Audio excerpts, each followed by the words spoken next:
Nós vamos ler o capítulo 29 e 30 nesta manhã. A gente pode fazer a leitura do capítulo 29 até o capítulo 30, pode ir até o verso 6, depois a gente continua a leitura na narrativa. 1 Samuel capítulo 29. Após a leitura, eu direi essa palavra do Senhor. Todos que respondam com amém. E nós vamos orar mais uma vez. Diz assim a palavra de Deus, 1 Samuel capítulo 29. Os filisteus ajuntaram todos os seus exércitos em Afec, e os israelitas acamparam junto à fonte que está em Jezreel. Então os chefes dos filisteus se adiantaram com unidades de 100 e de 1000, e Davi e os seus homens iam com Aques na retaguarda. Os chefes dos filisteus perguntaram: o que estes hebreus estão fazendo aqui? E Aques respondeu aos chefes dos filisteus: este é Davi, o servo de Saul, rei de Israel, que tem estado comigo alguns dias ou anos. Não vi nenhuma atitude culpável nele, desde o dia em que desertou até o dia de hoje. Mas os chefes filisteus se indignaram muito contra ele e disseram a Aques: manda de volta este homem para o lugar que lhe deste. Não deixes que ele venha conosco à batalha, a fim de que não se torne nosso adversário no combate. De que outro modo se reconciliaria com seu senhor, senão a custa das cabeças desses homens? Este não é aquele Davi a respeito de quem cantavam nas danças: Saul feriu milhares, mas Davi 10 milhares? Então Aques chamou Davi e disse: assim como vive o Senhor, tu és justo, e eu me agrado de que combatas comigo, pois nada vi de culpável em ti desde o dia que vieste estar comigo até o dia de hoje, mas os chefes não se agradam de ti. Volta agora e vai em paz para não desagradar os chefes filisteus. E Davi disse a Aques: por quê? O que eu fiz? Que achaste do teu servo desde o dia em que vim estar contigo até o dia de hoje, para que eu não vá lutar contra os inimigos do rei, meu senhor? Mas Aques respondeu a Davi: eu sei que tem sido tão bom quanto um anjo de Deus para comigo. Porém os chefes filisteus disseram: este homem não subirá conosco à batalha. Levanta-te amanhã de madrugada, tu, os teus servos, o teu senhor que vieram contigo, e quando levantar de madrugada podereis partir assim que houver luz. Davi e os que o seguiam madrugaram, a fim de partirem pela manhã, e voltaram à terra dos filisteus, e os filisteus subiram a Jezreel. E quando Davi e os que o seguiam chegaram a Ziclag, 3 dias depois, os amalequitas haviam atacado Negueb, ferindo e incendiando Ziclag. E haviam levado presas as mulheres e todos os que estavam nela, dos mais jovens aos mais idosos, mas não mataram ninguém, apenas os levaram consigo e seguiram o seu caminho. Quando Davi e os que o seguiam chegaram à cidade, ela estava queimada, e suas mulheres, seus filhos e suas filhas haviam sido levados presos. Então Davi e a tropa que o seguiu choraram bem alto, até ficarem sem forças para chorar. E as 2 mulheres de Davi também foram levadas presas: Ainoã, a Jezreelita, e Abigail, que havia sido mulher de Nabal, o Carmelita. E Davi também se angustiou, pois a tropa falava em apedrejá-lo, porque toda a tropa estava amargurada por causa de seus filhos e de suas filhas. Mas Davi se fortaleceu no Senhor, seu Deus. Essa é a palavra de Deus. Amém. Vamos orar. Senhor, estamos diante da sua santa palavra. Tu que vives para sempre, tu que és o Deus eterno, não precisa de nada nem de ninguém, de forma infinitamente benevolente, deu o seu Filho a nós, revelou-se a nós em palavras que possamos compreender. Que palavras benditas são essas, perfeitas, inerrantes, vivas e eficazes.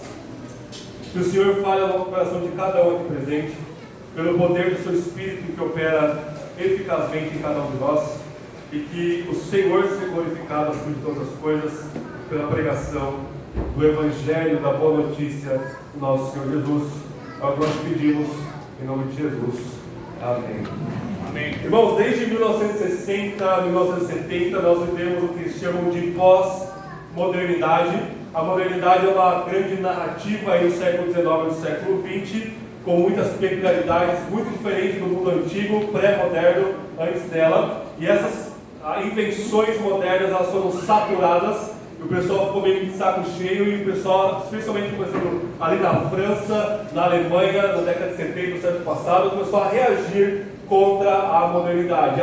Uma das principais reações é que a pós-modernidade ela é muito crítica, muito incrédula, muito cética em relação ao que nós chamamos de metanarrativa. O que é uma metanarrativa? É uma história, é uma narrativa grande o suficiente para dar conta de explicar toda a história humana, de explicar cada micronarrativa, cada evento. Ela vai estar dentro desse guarda-chuva gigantesco, que são as grandes narrativas que nós temos aí na história da humanidade. Então, por exemplo, na modernidade, ela é caracterizada pela invenção de grandes narrativas, de metas narrativas, que não deram certo nenhuma delas teve êxito. Então, por exemplo, um não marxista, uma pessoa que não acredita na meta-narrativa criada por Karl Marx, ele vai olhar para a meta-narrativa marxista e vai dizer, bom, isso aí não deu certo em nenhum lugar, não vai dar certo em nenhum lugar, é uma narrativa completamente errada, completamente diabólica, levou a milhares e milhares de mortes,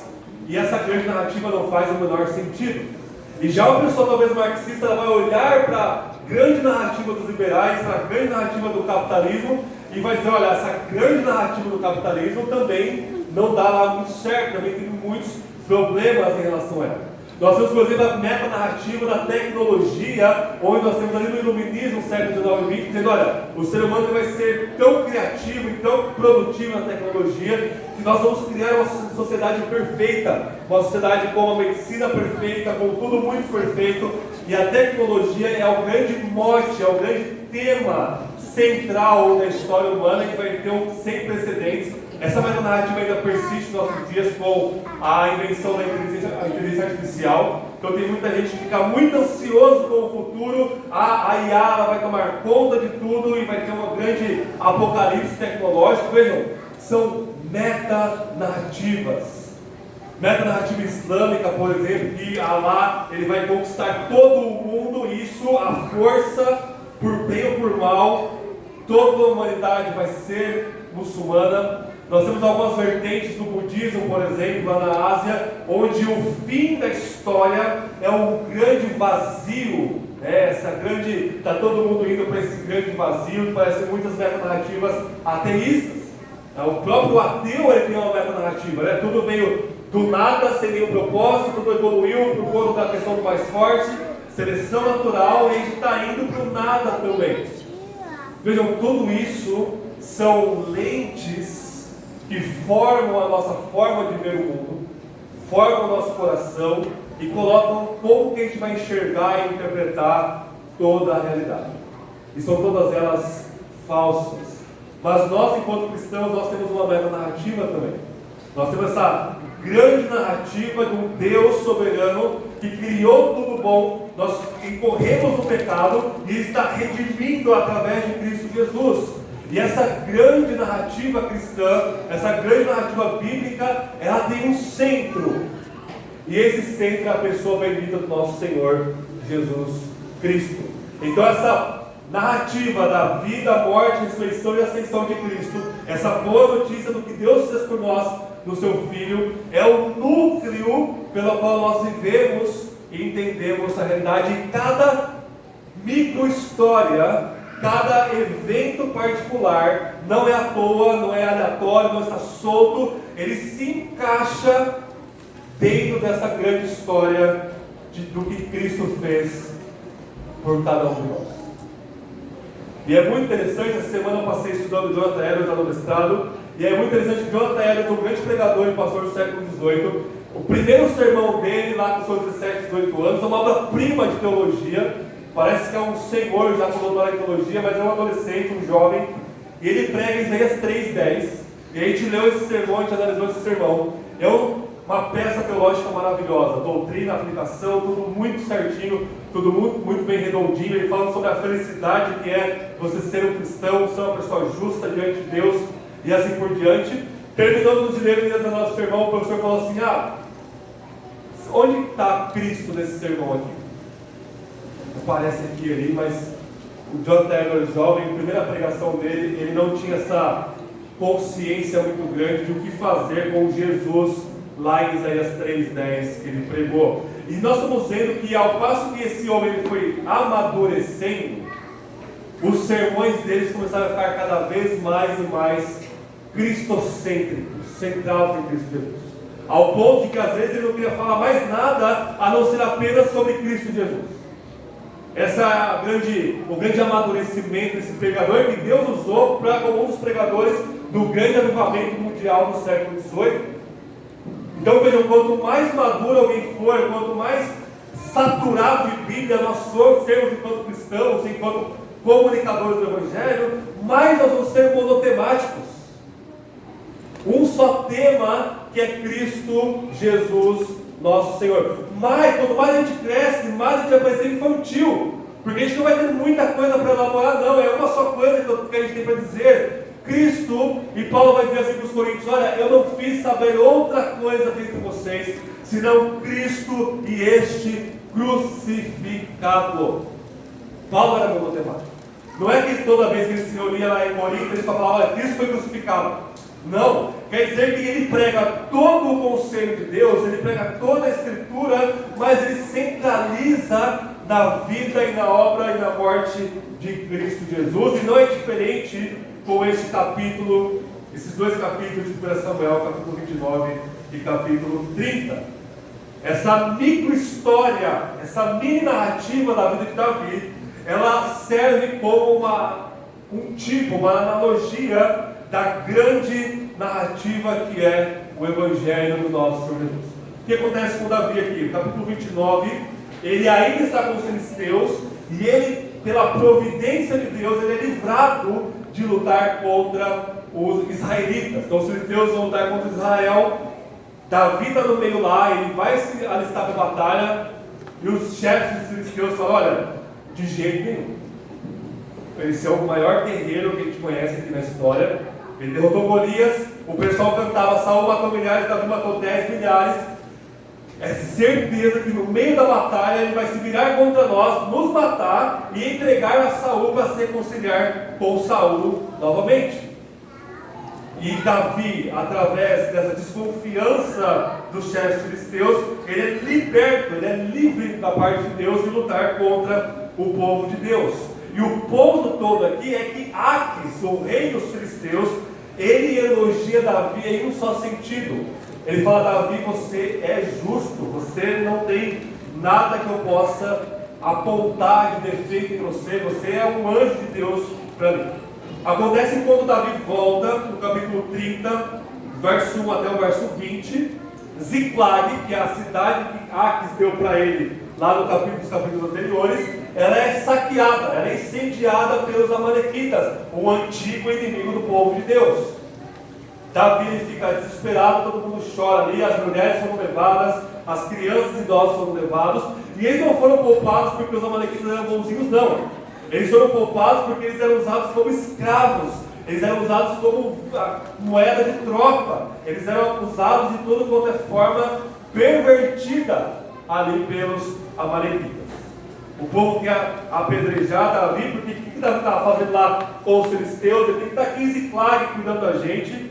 Davi se fortalece no Senhor e eles vão atrás dos amalequitas.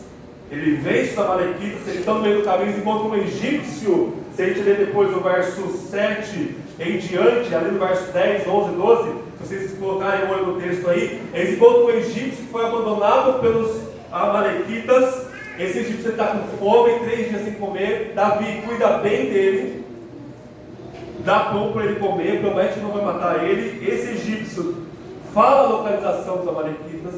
Davi vai lá e vence ele, traz todo mundo de volta.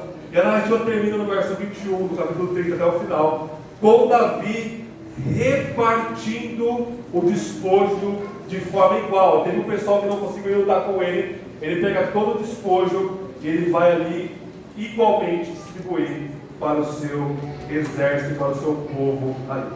E assim, meus irmãos e irmãs, o rei de Israel, ainda não empossado, mas já ungido por Samuel, ele é livrado de lutar contra o povo de Deus. Ele é livrado vence os amalequitas, traz de volta a sua família, o seu povo, e ele reparte o despojo com o seu povo. Cada uma dessa narrativa de Davi mostra-nos, sinaliza para nós uma grande narrativa do que Cristo fez por cada um de nós. Então vamos aí em primeiro lugar, o ungido de Deus. Ele é que ungido é a palavra para Messias, o rei, aquele que é capacitado por Deus, o Messias, o ungido. Ele permanece justo mesmo em meio aos pecadores. É o que Davi faz. Vejam comigo o verso 6. O verso 6 ele é tão constrangedor que nós temos o seguinte: Aquis, ele chama Davi, e olha o que Aquis disse: assim como vive Yahweh, assim como vive o Senhor, o Deus de Davi. Ele fala assim: tu és justo, e eu me agrado que combatas comigo. Ele fala assim: pois nada vi de culpável em ti, desde o dia em que vieste estar comigo até o dia de hoje, mas os chefes não se agradam de ti. Nós temos um rei pagão, um rei idólatra, um rei completamente dado aos seus pecados, com alguma coisa da graça comum de Deus que dá discernimento para ele.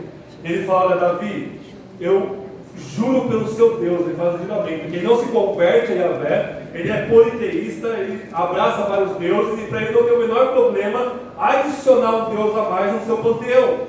Então ele adiciona Yahvé, o Deus de Davi, como mais uma de suas divindades ali. Ele fala: assim como vive Yahweh, assim como vive o Senhor. Ele fala: tu és justo. E aí no verso 9 diz assim: mas Aquis respondeu a Davi: eu sei que tem sido tão bom quanto um anjo de Deus para comigo. A confissão então de Aquis é uma só: Davi, você é justo, você é inculpável, e você é como um anjo de Deus na minha vida. Não tem nada. Davi está no meio dos inimigos de Deus, no arraial dos filisteus, diante do rei que está querendo matar os israelitas, e ele permanece inculpável, ele permanece irrepreensível, ele permanece com uma conduta imaculável, sem máculas, diante de Aquis. E é claro que essa história não é sobre você e sobre mim.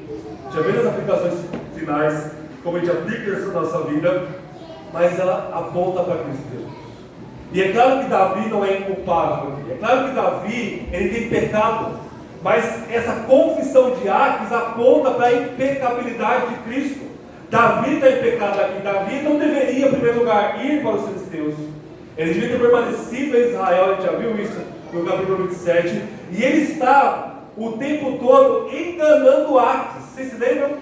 Aquis fala assim: Davi, vai lá matar os judeus. Ele ia lá, matava tudo quanto é povo ao redor de Israel, mas não matava os judeus. E fala assim: Aquis, eu matei lá os judeus. Pode ficar tranquilo. Está aqui, ó, o galo deles como prova de que eu exterminei um vilarejo dentro de Israel. Ele está mentindo para Aquis. Mas mesmo a sua mentira, ele permanece fiel ao povo de Deus. E a confissão é: Davi, você é inculpável, você é como um anjo de Deus. E vendo que Deus, ele não permite que Davi fique lá. Davi ficou lá 16 meses, um ano ali, 4 meses com eles. E Deus permitiu isso como Davi sendo entregue a si mesmo, ainda que Deus tenha sustentado ele lá no meio.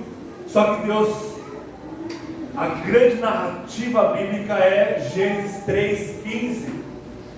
O filho da serpente é inevitavelmente inimigo do filho da promessa da mulher. E a inimizade, você pode tentar reconciliar, você pode tentar fingir que ela não existe, mas ela é inescapável. Então, por mais que Davi tenha fazendo boa vizinhança aqui com Aquis, a inimizade persiste. E os chefes dos filisteus sabem muito bem dessa inimizade. Davi não desertou coisa nenhuma. Aquis está sendo ingênuo, manda ele embora. A inimizade permanece. O filho da mulher, Davi, contra o filho da serpente, os filisteus, ela permanece. E Davi não pode permanecer mais um dia aqui entre os filisteus. E Davi é ambíguo. É certeza, meus irmãos e irmãs, veja só, é certeza que a palavra dos chefes filisteus iria se cumprir. Davi, no meio da batalha, ele ia virar e ia matar todos os filisteus, só sem pestanejar. Porque Davi está sendo ambíguo aqui. Olha o que ele fala no verso 8, capítulo 29, verso 8. Davi, ele quer ainda ficar bem com Aques. E Davi diz: por quê? O que eu fiz? O que achaste do teu servo desde que vim estar contigo até o dia de hoje? E olha o que ele fala: para que eu não vá lutar contra os inimigos do rei, meu senhor. Ele está falando para Aques. Aques, quando ele ouve isso, opa, eu sou o rei de Davi, eu sou o senhor de Davi. Só que essa frase, ela só é usada por Samuel para Davi falar sobre Saul. Então, quando Davi está diante de Saul, ele fala: meu rei, meu senhor. Davi está sendo ambíguo com as palavras aqui. Ele está falando: olha, eu quero lutar contra os inimigos do meu rei. Só que o rei de Davi ainda é Saul. Então é absolutamente certo que Davi iria se voltar e continuar a inimizade entre o povo de Deus e os inimigos de Deus. Mesmo assim, Davi ele permanece irrepreensível diante de Cristo. Meus irmãos e irmãs, deixe-me ler 3 textos rapidamente com vocês. Lucas capítulo 23, verso 14. Pilatos, um governador romano, pagão, tão pagão quanto Aques, ele diz assim: apresentaste este homem como um agitador do povo, mas examinando-o eu na vossa presença, eu não achei neste homem culpa alguma do que os acusais.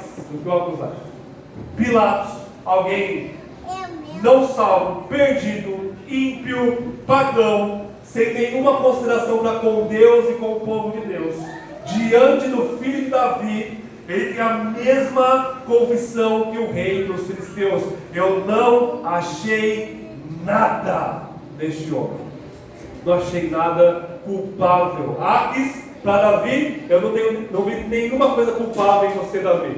Pilatos, para Jesus, eu não vi nada culpável neste homem. E é uma coisa pública. Pilatos dizendo: olha, eu fiz diante de vocês, eu examinei ele, e não tem nada que eu possa acusá-lo. Vocês estão mentindo. Ó, eu lavo minhas mãos se vocês querem soltar Barrabás e crucificar este homem. Alguns versos depois, Lucas 23, 27, diz assim: vendo o centurião o que tinha acontecido. O centurião é um chefe de 100 homens soldados romanos. Ele está diante do Cristo crucificado. E é o único comentário teológico que Lucas narra na crucificação. Vendo o centurião o que tinha acontecido, deu glória a Deus e disse: verdadeiramente, este homem é justo.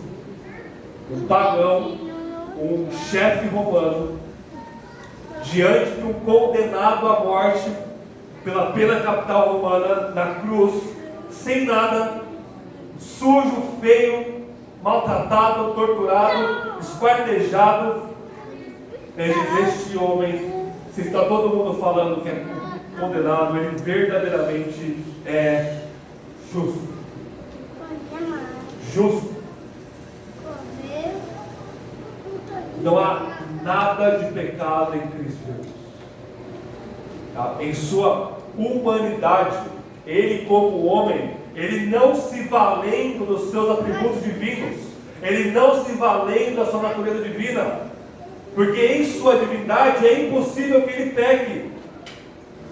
É impossível que Deus peque, e o Deus Filho é plenamente Deus, mas ele encarna, ele assume e adiciona a natureza humana, e em sua humanidade, nascido de uma virgem, sem a transmissão do pecado de Adão, ele é tentado em todas as coisas, e ele permanece firme, mas não por causa da sua divindade. Ele como homem, em sua humanidade plena, nua, sozinha, ele vence cada tentação.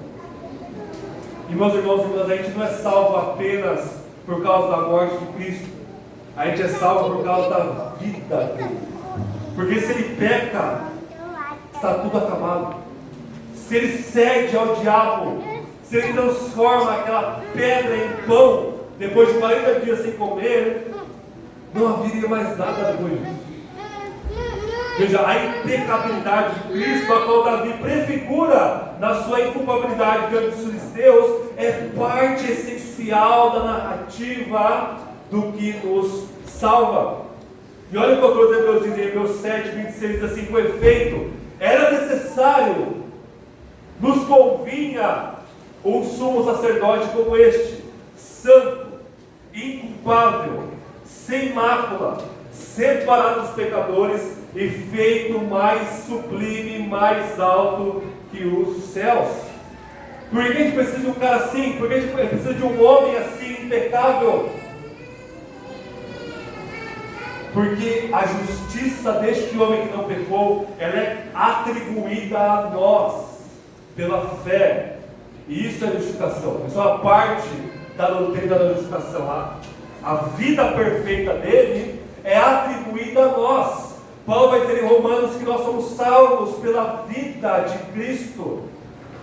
Fomos reconciliados pela sua vida. E Hebreus vai dizer, olha, ele que é o único, puro, perfeito, inculpável, mais sublime do que os céus, ele não é distante de nós. Pelo contrário, a sua impecabilidade o aproxima. Porque ele é alguém que sofreu tudo que a gente sofre, que foi tentado em tudo que a gente tenta, e Hebreus vai dizer que ele se compadece de cada uma dos nossos sofrimentos, tentações, tribulações, angústias, porque ele passou por isso e ele venceu. Só que ele não é do tipo de pessoa que vence e levanta o nariz e fala: vocês são piores. Ele é do tipo de pessoa que vence e se compadece e atribui a sua vitória a nós. Ele atribui a sua vida a nós. Ao passo que a lógica do Antigo Testamento, a lógica do culto levítico é a seguinte: o pecado ele é muito grande. E portanto, qualquer coisa que seja pura, que entre em contato com o pecado, o que acontece? O puro fica impuro. É por isso, ela está com lepra, você está em pecado, você vai ser afastado por um tempo da comunidade, você não pode chegar perto do santuário, mas de jeito nenhum. Porque o pecado, ele é tão encarnado que ele contamina o que é puro. O que Deus purificou no tabernáculo, o candelabro, o altar, a mesa dos pães, o santo dos santos, é uma coisa que Deus santificou. Mas o pecado ele é tão forte que ele contaminava. É preciso uma separação entre os pecadores e as coisas santas. Mas Jesus é o contrário. Jesus, a santidade dele é tão transcendente, é tão abundante e infinita, que quando o impuro entra em contato com ele, o impuro é purificado.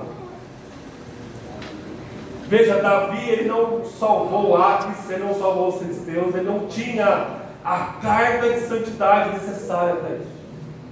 Mas Jesus não.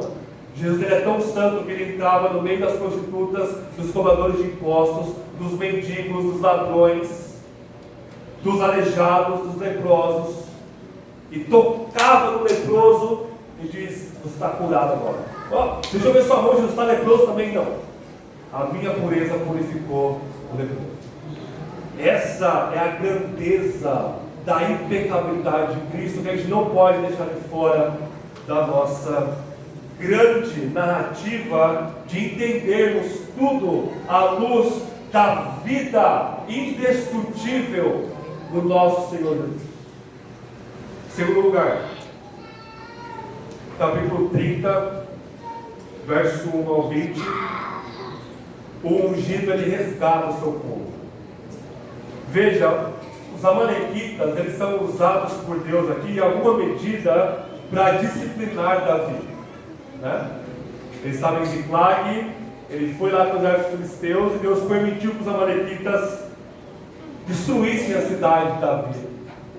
Davi ele é disciplinado por Deus aqui. Mas o ponto é que em meio a essa angústia, em meio a essa tragédia toda aqui, ele não tinha certeza se ele vai ter os filhos, as mulheres de novo dele aqui.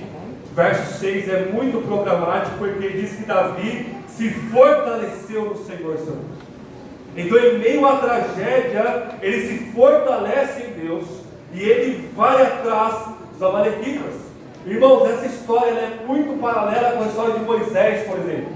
Lá em Êxodo capítulo 17, o povo estava reclamando com Moisés por causa de água, e Moisés fala assim: Senhor Deus, o que eu faço? O povo está a ponto de me apedrejar. Êxodo 17:6 fala isso. E aí Deus provê água, e no mesmo capítulo quem aparece? O mesmo povo amalequita para guerrear contra Israel. É o mesmo contexto. Davi está sendo aqui um tipo de novo Moisés, né? O povo quer apedrejar ele, mas ele se fortalece em Deus, e apesar da negação, né, do estado de negação que o povo tem para com ele aqui, ele vence os amalequitas igual Moisés fez lá em Êxodo 17. Ele resgata o seu povo. O verso 7 em diante parece muito com a parábola do bom samaritano. Tem lá o egípcio todo estrupiado lá. Eles deram comida e água para ele lá no verso 11. Eles deram passas, caixas de passas, deram comida para ele da melhor qualidade. Ele estava 3 dias sem comer, verso 12. No verso 13, então Davi perguntou: a quem pertence, de onde vens? Ele respondeu: eu sou um rapaz egípcio, servo de uma amalequita, e o meu senhor me abandonou, porque eu adoeci há 3 dias. Ele é abandonado pelos amalequitas. Vocês ouviram isso? O mundo não está nem aí para você. Não presta mais, não serve mais, não consegue mais me servir. Você é descartado. O egípcio aqui, ele é abandonado, não, ele adoeceu. Davi, como esse bom samaritano, ele ajuda esse egípcio, ele cobra ele, e o verso 16 fala assim: então ele desceu e o guiou, e eles estavam espalhados sobre a face de toda a terra, comendo, bebendo e dançando, por causa de todo aquele grande despojo que haviam tomado da terra dos filisteus e da terra de Judá. Então Davi os feriu desde o amanhecer até a tarde do dia seguinte, e nenhum deles escapou, exceto 400 rapazes que fugiram montados em camelos. Assim Davi recuperou tudo quanto os amalequitas haviam tomado, e também libertou as suas 2 mulheres, de modo que nada lhes faltou, nem jovens, nem idosos, nem filhos, nem filhas, nem qualquer coisa de tudo quanto os amalequitas lhe haviam tomado. E Davi trouxe tudo de volta. Davi lhes tomou também todos os seus rebanhos e manadas, e a tropa os levava adiante dos outros lugares e dizia: este é o despojo de Davi. Davi recupera tudo que os amalequitas tiraram. No século 3, um grande pastor da cidade de Lyon, chamado Irineu, ele vai desenvolver um termo chamado recapitulação, termo muito importante na teologia, que vai dizer o seguinte: Adão tinha tudo. Ele era o vice-regente da criação. Ele era a imagem de Deus junto com a sua mulher. Ele era o rei. Eva era a rainha da criação. Tudo foi colocado debaixo dos seus pés. Deus deu domínio a ele sobre tudo. Os anjos do céu eram servos de Adão. Adão era a coroa da criação. Não tinha nada que o diabo poderia oferecer para ele, exceto ser independente de Yahvé, exceto ser autônomo em relação ao Criador. Era a única tentação. Ele tinha tudo. Todo o relato de Gênesis, eu já falei isso para vocês, é construído centrado no homem. Por quê? Porque Deus ele era glorificado ao construir tudo, entregar por sua imagem, e essa imagem, ao reger tudo, glorificava a Deus de volta. Então tudo em Gênesis é pensado para o homem, para a humanidade, para a mulher. A separação dia e noite, luz e trevas, a porção seca, a terra dando vegetais, os animais, o sol e a lua governando as estações, tudo é pensado no bem do homem para que a humanidade, vivendo essa plenitude, glorificasse a Deus de volta. O que Adão faz? Em seu único ato de rebeldia, ele pega tudo isso e entrega para a serpente. E Deus permite isso. Deus não só permite, Deus decretou isso antes da criação do mundo. Ele perde tudo. Ele perde tudo. E a recapitulação de Irineu é o seguinte: o novo Adão, o filho da mulher, o descendente de Abraão, o filho de Judá, a raiz de Davi, ele faz o seguinte: ele recupera tudo o que Adão perdeu. Tudo.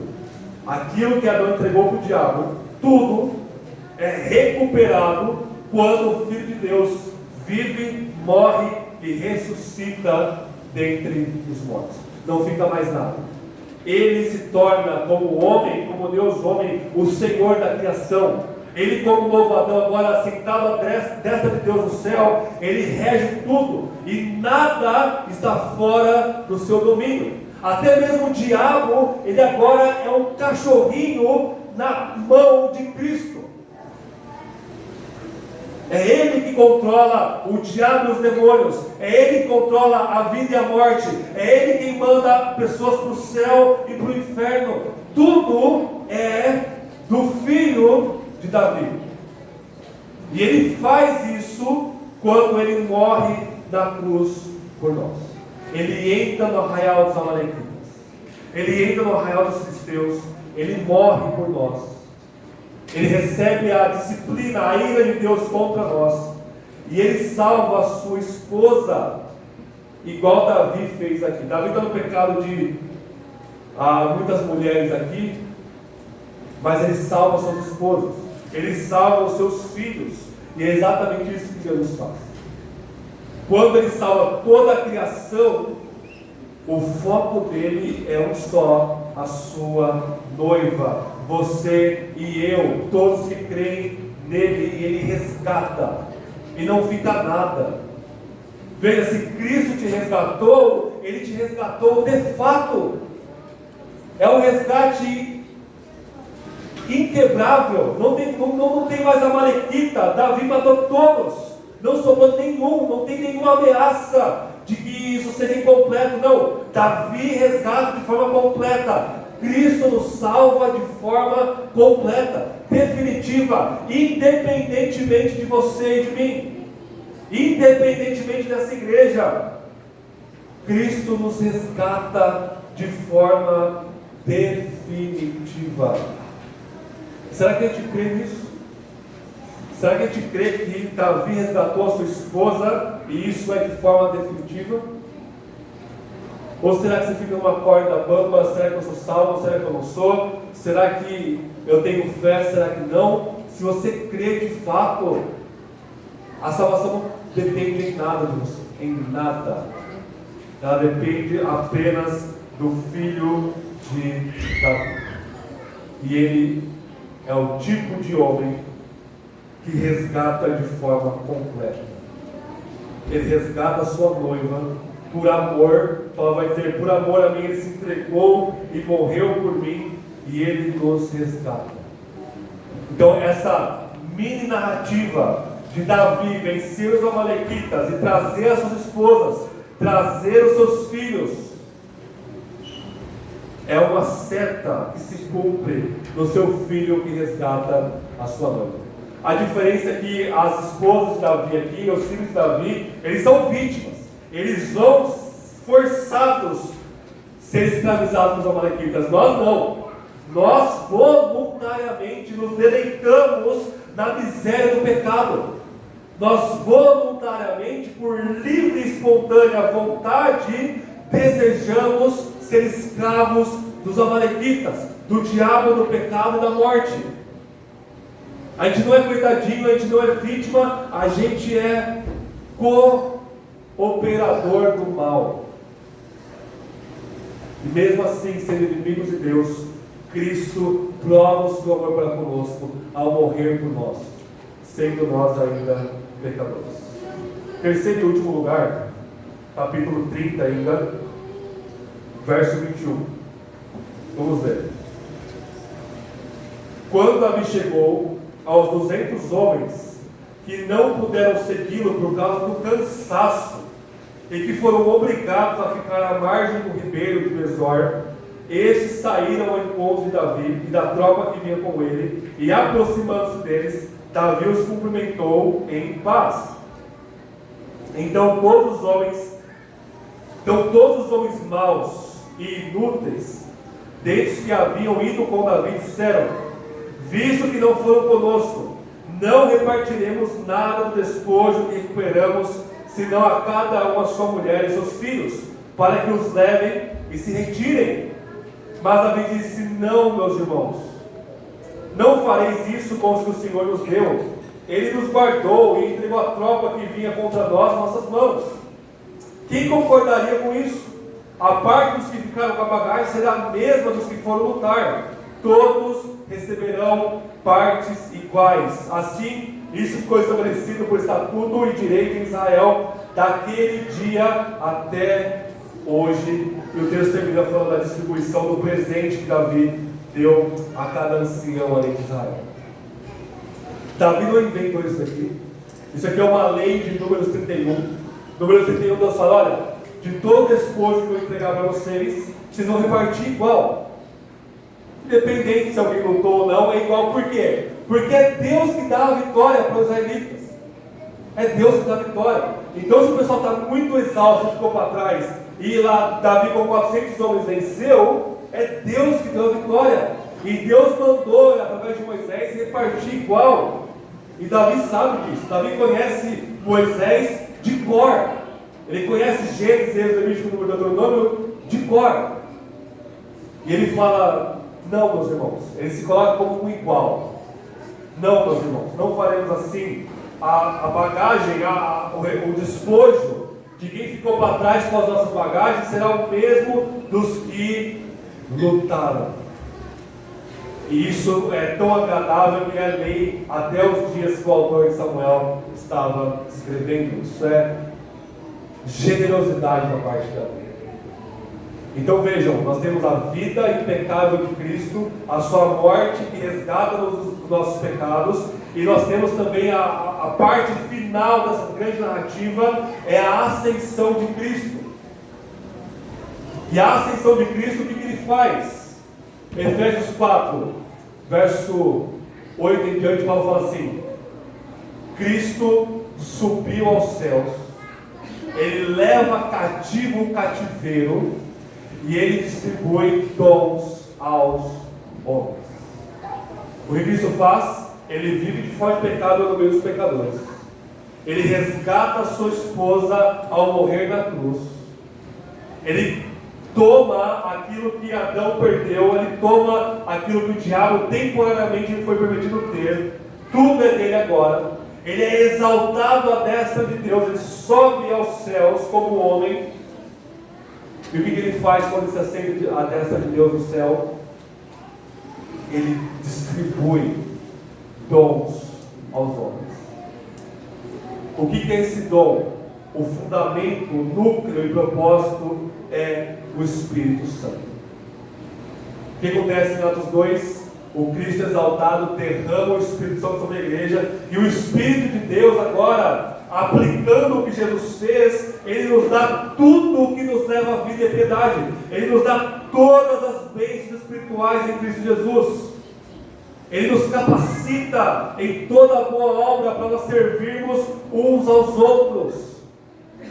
E esse Espírito que Cristo conquista ao ser derramado em nós, ele é derramado por igual. Por igual. Em outras palavras, todo o povo de Deus é possuído, é habitado, é transformado de forma igual pelo mesmo Espírito. Paulo vai dizer em versículo 12: todos nós bebemos do mesmo Espírito e temos a mesma fé em Cristo Jesus. Ou seja, não tem ninguém melhor do que ninguém. Quem luta mais não é melhor do que quem luta menos. Quem serve mais não é melhor do que quem serve menos. Porque todos nós temos o Espírito de Deus que Cristo conquistou para nós. Para o Espírito vir, é necessário que o Espírito de Deus tire os nossos pecados, ressurja dos mortos como primeira nova criação, e aí sim o Espírito Santo vai aplicar isso e vai estender a nova criação a toda a igreja. Ele dá o seu Espírito, a sua conquista, o despojo a todos nós por igual. Lembra muito aquela parábola de Mateus 20 dos trabalhadores, onde o senhor da lavoura ali, ele contrata o pessoal bem no começo do dia, e ele fala, vou te pagar tanto. E ao longo do dia ele vai contratando o pessoal, e os últimos que vão trabalhar só uma horinha ali, ele fala, vou te pagar a mesma coisa que eu vou pagar para eles. O pessoal está trabalhando o dia inteiro. E aí o pessoal fica bravo e fala, isso é injusto. E aí o dono fala, é mal aos seus olhos eu fazer o que eu quero com o que é meu? Eu combinei um salário com vocês, eu combinei o meu salário com eles. Vocês trabalharam com o salário combinado. Essa parábola nos mostra que Cristo, ele dá a vida eterna a todos. Ao ladrão da cruz, que ficou alguns minutos salvo e morreu, até aquela pessoa que foi alcançada desde o ventre, com a graça de Deus, e trabalha exaustivamente até os 100 anos de idade. A vida eterna é a mesma, o Espírito Santo é o mesmo, habitando. E isso nos equaliza diante de Deus. Esse é o despojo que o Filho de Davi tem para cada um de nós. 3 aplicações práticas finais para nós concluirmos. A primeira delas é a vida de Davi. Ela aponta para a vida impecável de Cristo, só que a vida impecável de Cristo, ela nos transforma, ela nos santifica, e portanto nós como ícones de Cristo, nós como imagem de Cristo, nós como representantes de Cristo, a gente tem que fazer a mesma coisa. Então a primeira aplicação é, seja justo em meio a essa geração ímpia. Vários textos falam isso. Mateus 5, 13 ao 16, Jesus fala, vocês são sal e luz do mundo. O sal, ele serve para salgar. Se o sal é insípido, se o sal não tem sabor, não serve para nada. A luz, você não coloca a lâmpada debaixo da mesa, você coloca ela no alto. Ou seja, vocês precisam brilhar a glória de Deus em meio às pessoas, para que elas glorifiquem a Deus também. Como você tem vivido entre os amalequitas? Como você tem vivido entre os ímpios? Filipenses 2 fala assim, façam tudo sem murmuração e contenda, e resplandeçam como luzeiros neste mundo de trevas, preservando a palavra da vida. Pedro fala assim na sua carta, no capítulo 2, abstenham-se das paixões carnais, e sejam um exemplo em todo o vosso procedimento entre os pagãos, entre os gentios, para que eles glorifiquem a Deus também.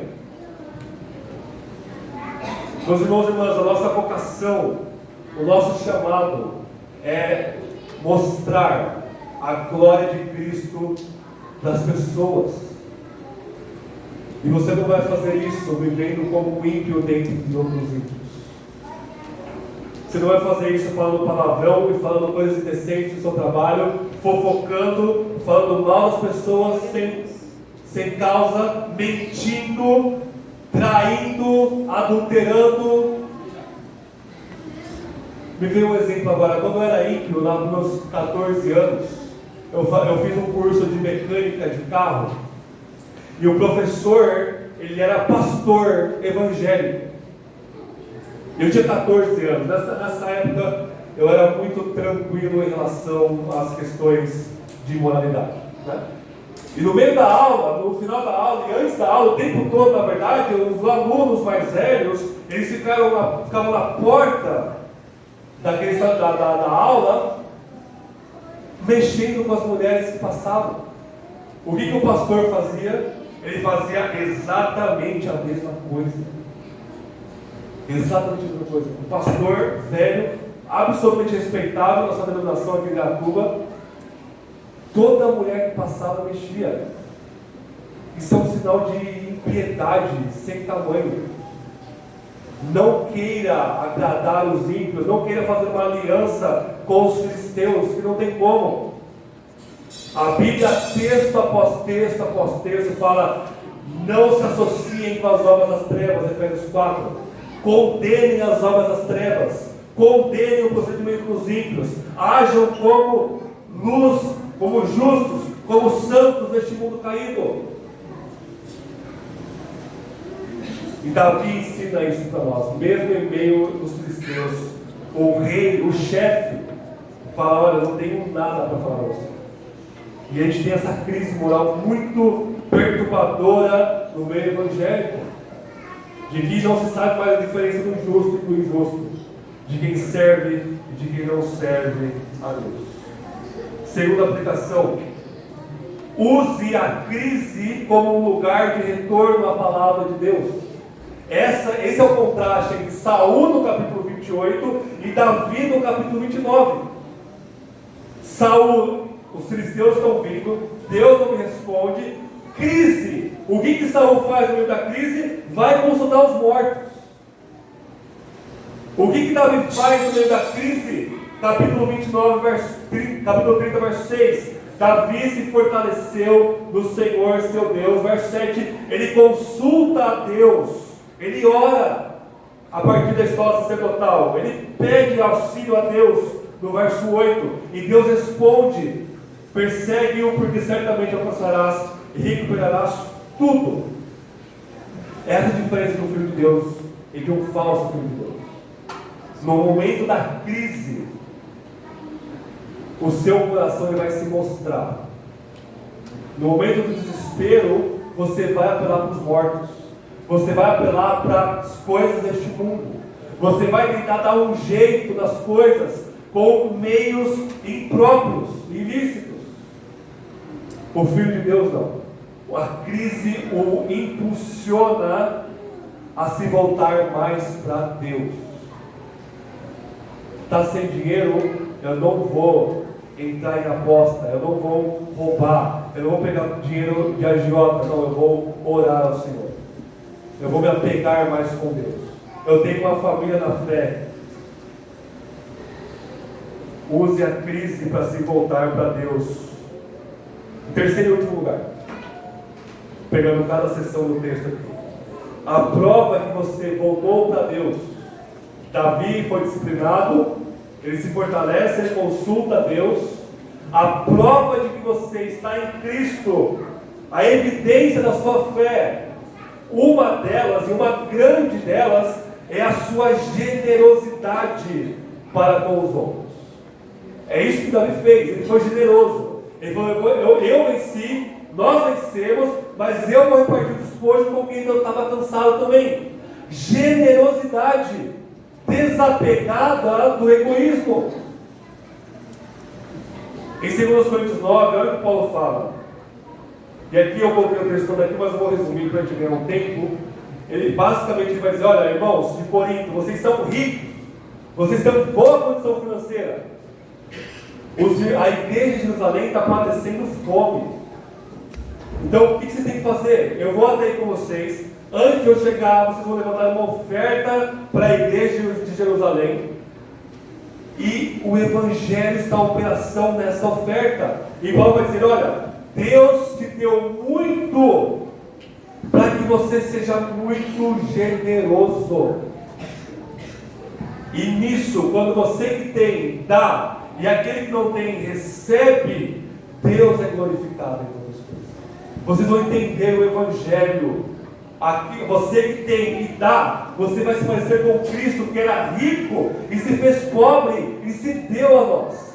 Você que é pobre, não tem nada e recebe exatamente isso. Essa é a sua condição espiritual. Você não tem nada e você recebe tudo. Você é absolutamente dependente de outro. E nisso Deus é glorificado. Como está a nossa generosidade?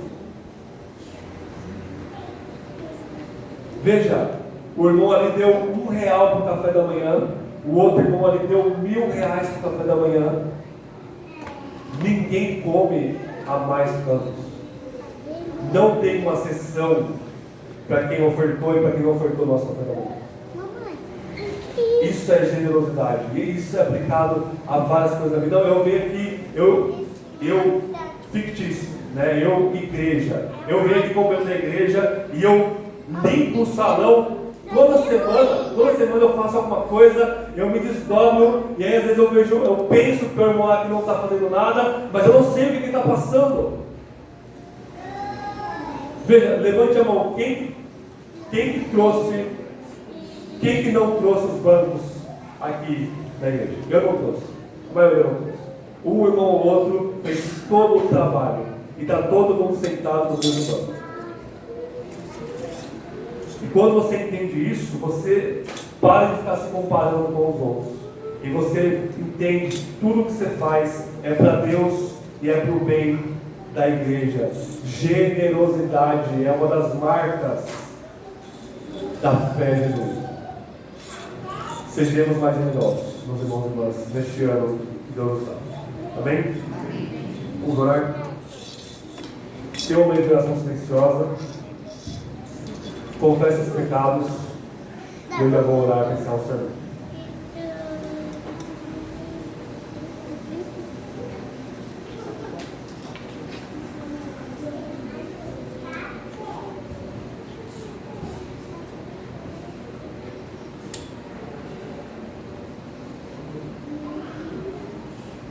Senhor, nós confessamos nossos pecados diante de Ti.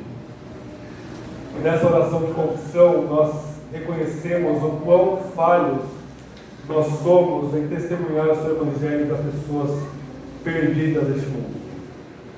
Santifica todo o nosso procedimento e comportamento, não só entre os ímpios, mas em casa e em todos os lugares. Que nós sejamos exemplos e não alvos de ridicularização e disciplina por causa de nossos pecados públicos.